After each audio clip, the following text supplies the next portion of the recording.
Hello, everyone. Welcome to Digital Painting. My name is David Merritt. I'm a concept artist, background painter. I've worked in animation, video games, and theme park design. This class is going to cover the basics of Photoshop, painting, and just kind of the basics of usage of Photoshop starting out. We'll start with some of my work from my portfolio, just so you can see where my sensibilities are as far as color and light and composition. A lot of this stems from actually older traditional illustration. A lot of the principles we'll be talking about. I'll be bringing up not only film studies but also old illustrations to show the point about the concepts of painting, composition, and focal point that were kind of developed a long time ago, even hundreds of years ago, through the history of painting. But a lot of current concepts come from painting, what is called the golden age of illustration. All those will go into today, into our current field of work, because there's just an effective way of that medium and that method that is appealing to the audience. So this is probably my most up-to-date work, my own personal work. As you can see, there's a little bit of change. I definitely have grown as an artist after school, and you're always growing, whether you're in school or whether you're working. So it's important to keep on growing and pushing forward with what you do, as well as keeping in mind the original principles that help make work interesting.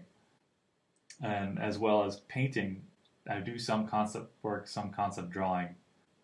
For the most part, I've done a lot of painting in my professional work.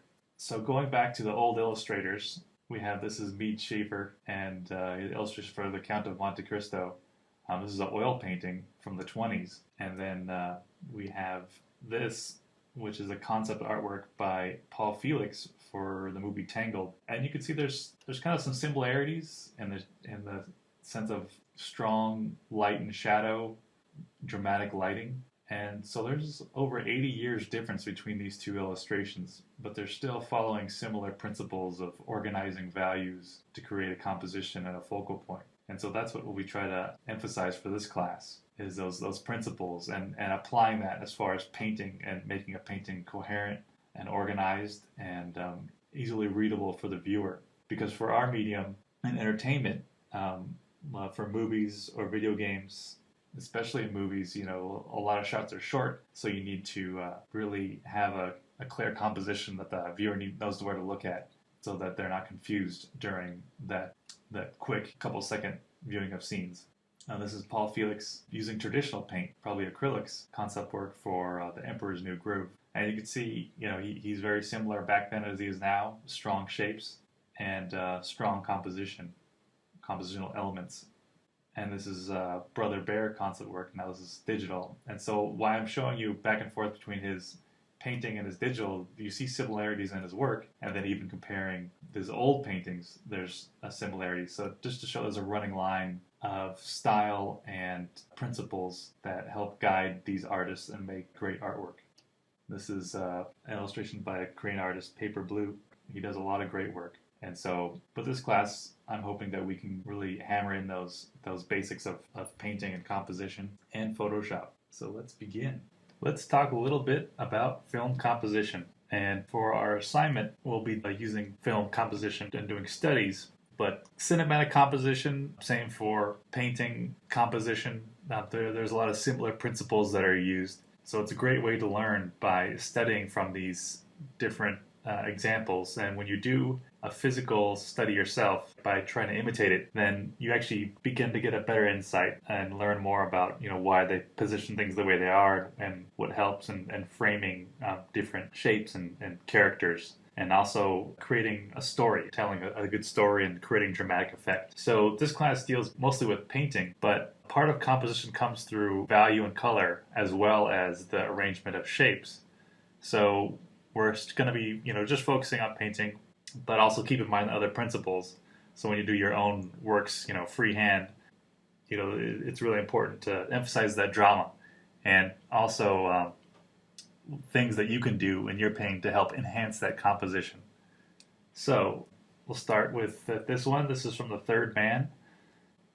It's a really good movie. Has nice composition. There's a lot of great classics out there that are worth checking out, especially for composition and framing of characters and lighting. The black and white movies, they really utilize light and dark contrast, and so it's and really nice shapes. So it's really good to go back and look at those and study them for reference and seeing how the great directors, did their own compositioning of characters and telling a story. With this one, this is a good one that helps frame this character. And he's just sitting there. He's also a very dark shape sitting in front. We'll also talk about foreground, middle ground, background, because that's an emphasis for creating a sense of perspective and a sense of like a world, a dimensional world. Because you're always trying to fool the eye into making this flat shape look like it's part of a fuller dimensional world instead of just a flat drawing. This character is in the foreground. And then right behind him is basically, could be the middle ground, this carnival ride. And then behind that is the background. And so those are really just simple elements. And that's one thing to keep in mind is try to simplify things and make it clear to the viewer. It's also really important, especially in animation or movies, to make things really clear because usually shots are only a couple seconds long. And so you need to know right where you should look, and the composition should guide the viewer towards the area they're supposed to look at. So in this one, the angle of this shape guides you towards this character. There's also this circle of the Ferris wheel that guides you towards him. There's the dark shape of the platform he's sitting on, and he's also very dark himself. So just his dark shape stands out. Light and dark contrast for him, his clothing and like the side of him that catches the light. All those things can help contribute to frame that character. Also, an important element is to keep things interesting, so it's not straight on. There's a little bit of an angle. You're looking upwards at him a little bit. These rides are kind of looming above this, and actually makes it feel a little threatening in a way. And he's kind of this character in a world that's bigger than him. Also, to keep the eye focused and not from leaving the frame, you have this shape here. The corners are basically blocked off. This whole area kind of blocks you from moving out. The wheel keeps you around this area. So those are really, really good compositional elements to frame that character. This is Dr. Zhivago. Same director also did Lawrence of Arabia, which is also another great movie, very cinematic. And this one is a relatively simple scene, but they're driving onto their property. But instead of having like the house and having it straight on in perspective, that would be boring. They have it at a curve. It curves through that path, and you see in a lot of animation they have a lot of curvy paths, but they curve to their destination. And it's also a relatively simple image because it's basically just the horizon line with the house and then the carriage on that path. So sometimes you might think, oh, it's too boring, but a more simple solution is more elegant and it's clearer. So it's all about composing. And you see there also on the composition kind of shifts towards the right, and then the focal point is shifting towards the left. So there's this kind of balance that's created. And also, this is the darkest area, again, with focal point by value. We're looking at this carriage, and there's nothing else going on. It's a pretty barren landscape. It's winter time. So it's a very simple solution for the composition, but it's effective and keeps our eye looking, and we're not bored either. Same thing for keeping us, this kind of keeps us contained. This path kind of holds us within this area so that we focus on that focal point. This is also Dr. Zhivago, and this one is a simple composition, but it's also great at telling just a sense of space. So you're in a forest, and again, there's foreground, middle ground, background. So the foreground is a close-up of these tree trunk silhouettes. Then the middle ground is these tree trunks, and then there's a background behind that where it's just a lighter silhouette of tree trunks. And so just by doing that alone, just by having no detail, silhouette only, with just a little bit of color in the sky, creates the effect of distance and perspective. And so by keeping that in mind for doing your value studies and your own paintings, the importance of value and creating a sense of distance is really, really effective. You can see not only value but also scale. So you can see these are up close. They're black, but you can see that they're much more in your face than the midground. The midground, you can see more of it. You can see there's some of the tree tops, and then the background, they're even farther back. The value's a little bit lighter. The trunks are smaller, and you can sense that it's even farther away. So it's another great way of just creating a sense of perspective by value alone, value and shape. And it's not a boring composition either.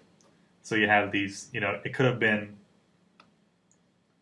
just 3 trunks standing straight, but these trunks are all have a little bit, this one's bigger than these other 2. This one's going straight, but this one's at a slight angle, this one's at a slight angle. So you can see there's variation that creates visual interest. And same thing with the trees back there. There's a lot of variation in the trees. They're not repetitive. They're not all going straight up and down. Some are leaning over. There's even a little more interest with some parts fading away in the fog. It's really a great method of creating a simple shape and a simple study of composition and distance. This one's also Dr. Zhivago. And this one creates a focal point with the character and the framing of the character. Now, it's pretty central, but if I create an X, you can see the exact center is actually not his face. He's pretty central, but he's still not totally dead on center. And so that's usually something to avoid in compositions, to have something just dead on center, because it's very boring. There are a couple of exceptions when you really want to drive home the point of having the focal point unavoidable, but that can tend to be very boring if you don't treat it correctly. Most people, even if they put something that's towards the center, it's a little off center, and that's always good to keep things interesting and not boring. And see, also with this character, he's in frame, and we're staring at him. Not only is he closest to the center, but also he's the only one where you see his whole face exposed, with the exception of maybe this guy, but he's pretty far in the distance. Everyone else, their lower part of their face is covered up. You see only their eyes. You can see his collar. He is the most exposed collar for his coat. So all those little details were figured out when they're framing the characters for these scenes. Nothing is happenstance. A lot of this is really, really planned out for the best direction of the viewer's eyes. Also, he's the only one that has this bandage on his head. Everyone else is uninjured in this particular moment. So his hat sits a little lopsided on his head because he's wearing bandages.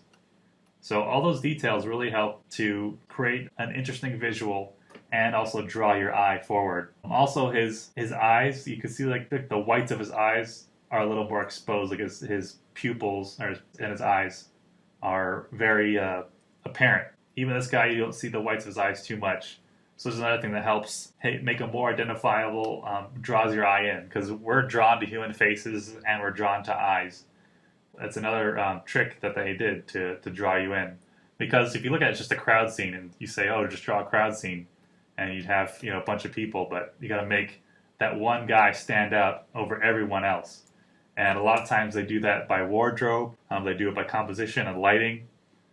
There's a lot of different ways to do that. So, and again, we're just doing painting, but keep in mind when you're doing your own painting, you can take a line drawing and paint it actually many different ways and make it interesting or boring.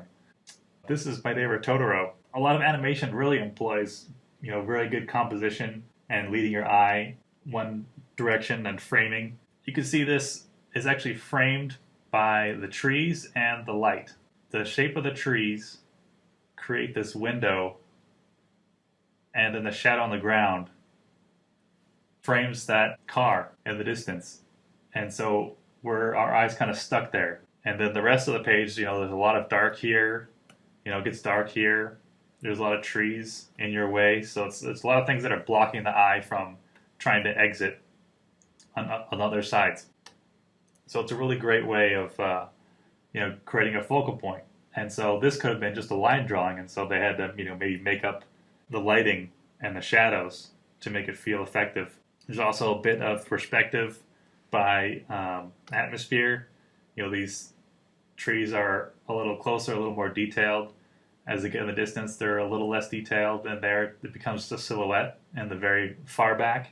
Also by color, there's a lot of greens and yellows, and then reds. And the reddest part and the bluest part is the car, and everything else is actually pretty green and yellow.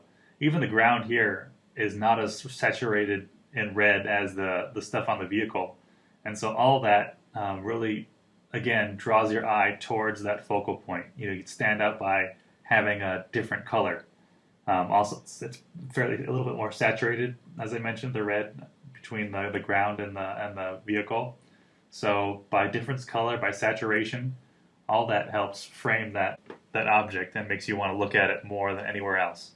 This is from Sanjuro by Akira Kurosawa. Akira Kurosawa is another great filmmaker, a lot of nice composition. And so, it's very standard characters. You're looking at the character, he's standing pretty close. Again, not 100% on center, but close.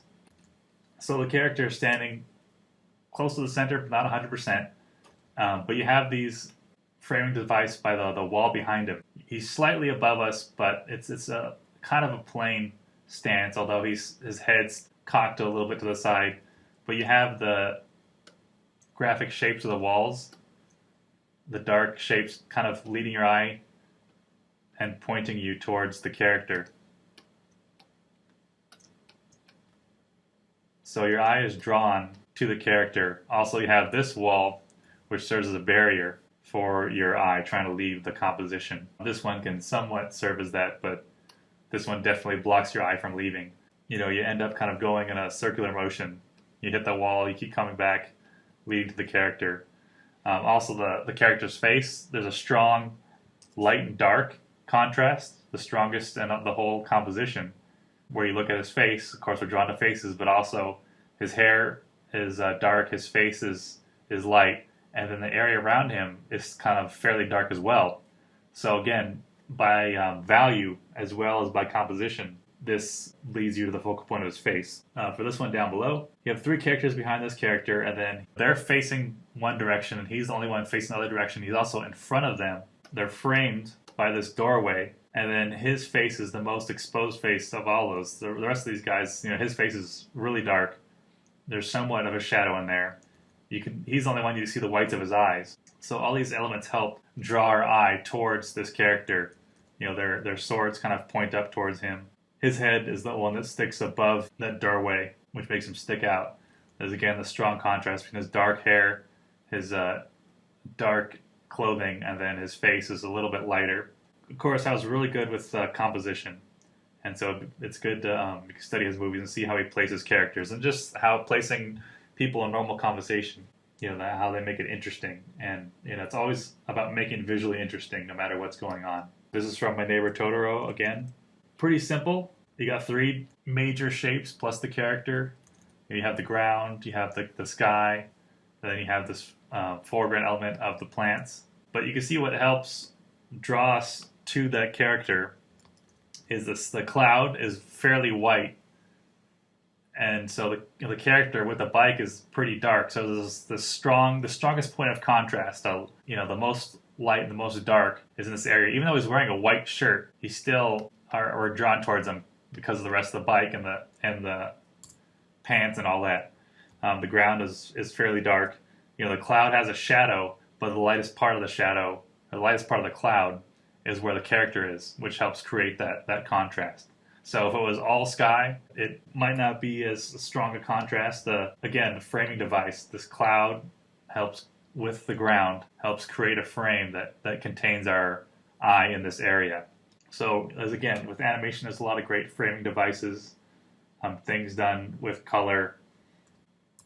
Also, you have the plants kind of pointing, a little bit of pointing towards him. This is In the Mood for Love, another great movie with great cinematic composition. And so it's a very simple shot, but it has some nice lighting effects. And so you have this character who, he's up front, so obviously he's pretty central. The area behind him is out of focus, so we're drawn to the area that's in focus. Also, there's the lighting. And so you have like this light hitting at the top of his upper part of his face, creating spotlight, which also creates a framing area or framing kind of device. So we're kind of stuck in this area with this bright spot on his face. Even here, you may wander over here, but it ends before it reaches the end of the composition, and that's done intentionally. Your eye is kept within frame. The point of lightest darkest contrast is right there. Also, we're looking right towards his eyes because that's where the highlight is on his face. Even this has a light and dark contrast is pretty strong, so your eye can like bounce back and forth between those, but not really go anywhere else. It's really well contained, and that's always planned out. And it's just visually appealing, this having a spotlight. And you'll be surprised if you start watching movies, you see how many areas have a spotlight on there just to highlight the character, a certain spot for your eye to go. I mean, they do it a lot, and sometimes it's not that hidden. You just kind of accept it, and you don't even realize what's going on. But all this is planned and done to lead your eye around. This one is Saving Private Ryan. Color-wise, it's like greens and whites. He's wearing blue. And in some ways, a simple composition of him just standing, but with these gravestones really create arrows pointing at him, leading to the character. This is a nice, not only pointing to him, but it's keeping your eye from leaving this side of the composition. So it's a relatively simple, in a way, a simple but really effective composition. Really, the placement of that character within those headstones where they arrange that camera. Again, it's not perfectly centered. It would have been boring if it was like completely, right in the center. So he's off center, but he's close to the front. You see, he's just to the right of the center, but those headstones really point at him and touch him. And I guess one way also you're kept on this side from leaving because it creates this barrier right here between the headstones and the side of his body. On this one's Empire of the Sun. This is actually another Steven Spielberg movie starring a young Christian Bale. Again, some nice cinematography for this movie. And there's just some nice contrast, this kind of grimy city with this Hollywood billboard poster, larger than life. And you have this character looking at it, and so it's also kind of like a gray, drab environment, and there's more vibrant colors within this poster, but everywhere else it's not so exciting, not so wonderful. Also, the character is framed by the billboard, strong framing right there. He has this dark silhouette against the billboard.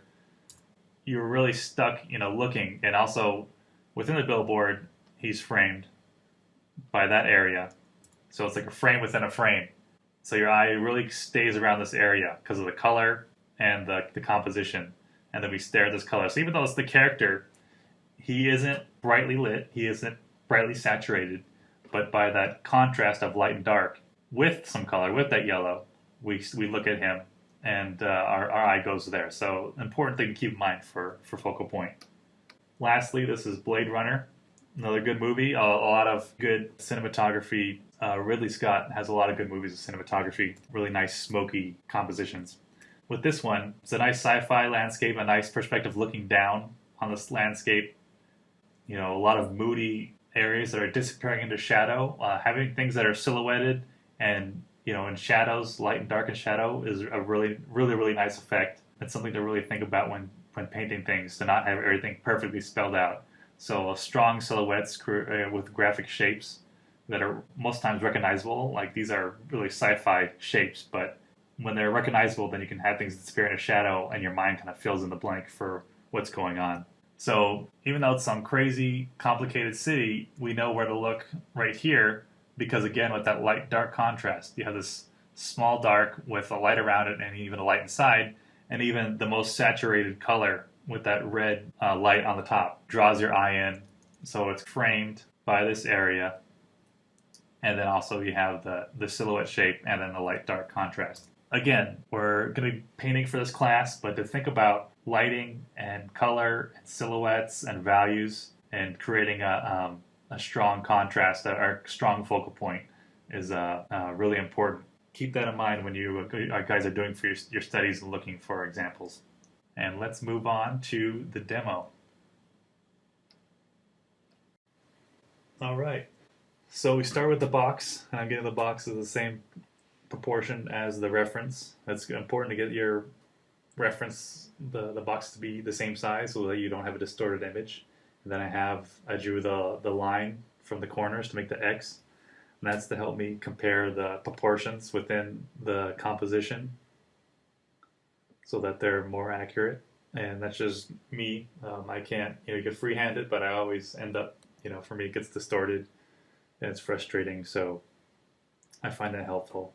And then now I'm drawing with the line and I'm separating out the major shapes and trying to just get the silhouette of the major shapes established first before I do any painting, just with the line. And this isn't like the line's not 100% hardcore, I can't color over the line. This is to get like the real basic shapes, and I'm working on it to make sure it's fairly accurate. So when I start painting, I already have an advantage from just starting from scratch. And so I'm just looking back and forth, getting the shapes of the silhouette of all the objects and drawing it in, and also getting them in relation, thinking about the foreground, middle, and background, because I'll be breaking it up within that when I start painting with the tones. So I'm just going in there, drawing with line, really putting in the major graphic shapes that are important. And then you see I have the 4 marks. Well, the white one you can't see because I think it's pure white, although it should be a little bit darker. And then now I'm blocking in the foreground, middle, and background. You can see I already put a mark for each one. And then it's good to start from back to front as you work your way forward. And so the shapes, you'll be filling the shapes. Now I'm darkening in the background a little bit. It was white, and now I'm darkening in just a little bit because it's not pure white, and it's never good to have the background be pure white, because you need to restrain yourself so that the absolute black is black and the absolute whitest white are in reserve in case you need it to punch up things just a little bit.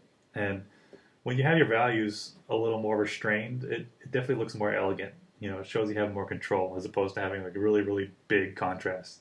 But you have to have a strong enough contrast so the viewer can see it with their eye. And so you can see I'm putting in the back parts and filling in the shape with the value, painting again, but also carving it out. Painting it over the line, and then I'll be disregarding that line and just really looking at the shapes and adjusting and carving by painting and erasing. 100% opacity with the kind of squashed hard edge brush.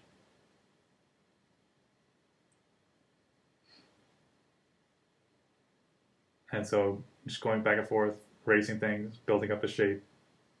And that's kind of what you do to establish it, is you just paint it in, and then you compare, look at it, eyeball it, and paint in and erase. And I'm just using 100% opacity so that there's no ambiguity. And it's really good to really start with a hard brush at 100% opacity so that you make a statement. The statement's either wrong or it's right. And so if it's wrong, then you can go and fix it. And if it's right, it's right. But if you go with a soft brush and low opacity, then it's going to get really mushy really fast. It's going to be harder to judge it, whether it's right or wrong. And it's not going to look bold, and it's not going to look attractive. So just going in there, blocking the shapes, using the X for the proportion, making corrections, correcting edges. I'm really just striving to get those silhouettes to have a good read first. Because once you do that, then filling in the shapes is a lot easier. Because you sense a lot with just your eye, with just the bold silhouette. And you look at a lot of movies that actually use a lot of silhouettes for lighting. They kind of simplify it because visually we like things more simplified than overly complicated. And your brain also fills in a